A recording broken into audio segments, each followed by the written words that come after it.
Valentine's Day edition. 2 up, 2 down for this show. Keita wouldn't let Steve out.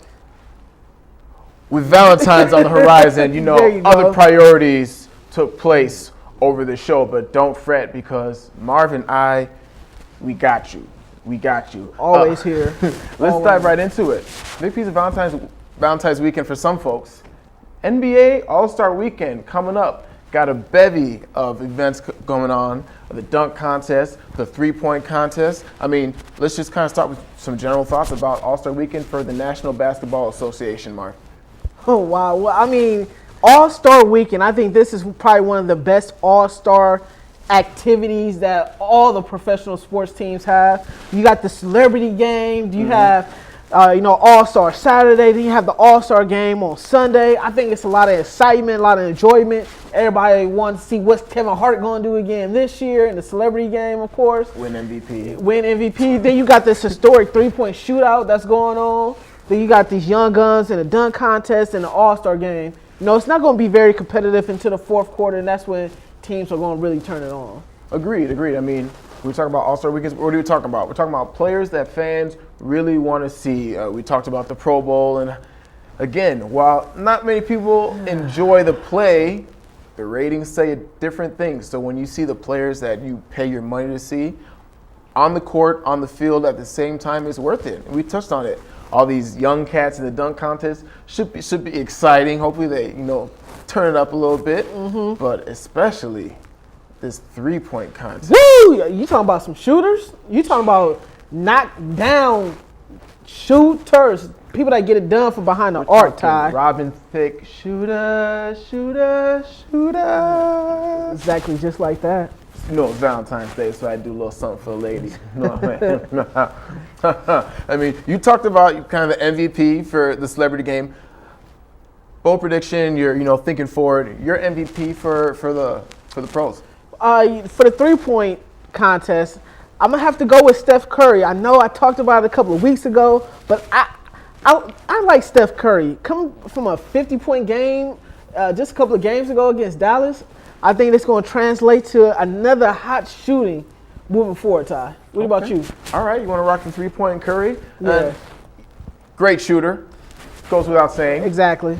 This man walks into the tunnel and shoots, and it's just swoosh, nothing but bottom of the net. It just walks off. There will be nothing but the bottom of the net will be busy this weekend.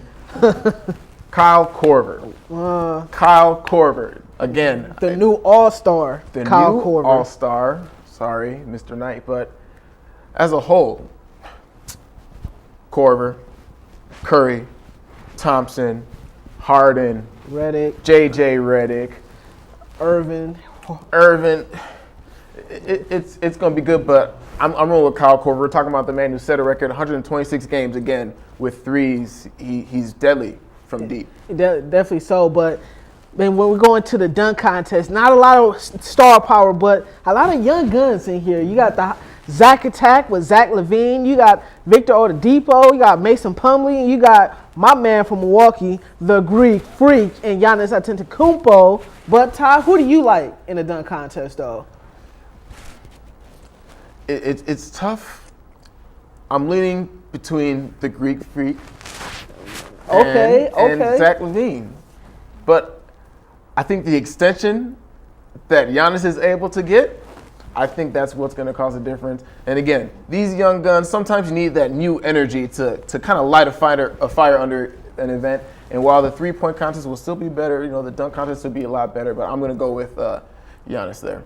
You know what? I think we're 2 for 2 on that one, Ty, because I'm going to go with Giannis 2 as well. My man down there in Milwaukee. They say he's only 6'11", but I'm pretty sure he's probably about 7'1". But like you said, he's the rubber band man, the extension, go-go gadget arms and all. So I definitely think he could use his length. Some people saying maybe he could jump from three-point line and dunk. We'll see if that's possible. But Space Jam. Yeah, for real. But you never know how long his arms are and everything. So yeah, again, should be exciting. Okay, let's revert back, to the All-Star game itself. Exactly.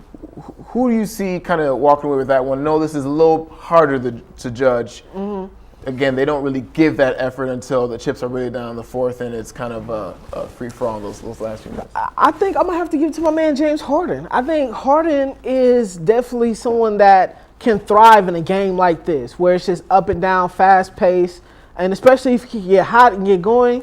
I mean, he's leading the league right now in 30-point games with over 21, 22, if I'm not mistaken. So I definitely believe this game is tailor-made for someone like Harden to really dominate a game like this. Agreed. I like the pick. Definitely someone who's offensive-minded, someone who can score a lot of points. Harden, very recognizable. Fear the beard and all that. I'm going to go back to the person that we said had selected for a midseason NBA MVP, Steph Curry. Recognizable face, can score a lot of points. So if you can get out there on the wing or, and spot up and drop some of those shots, folks are going to vote for you. I wonder if Sebastian Curry is going to make a brief appearance too, just like Cliff Paul made one last year. I wonder if Sebastian's going to make a brief appearance. These things you can do in an all-star game. Exactly. And again, something that lends excitement to those events.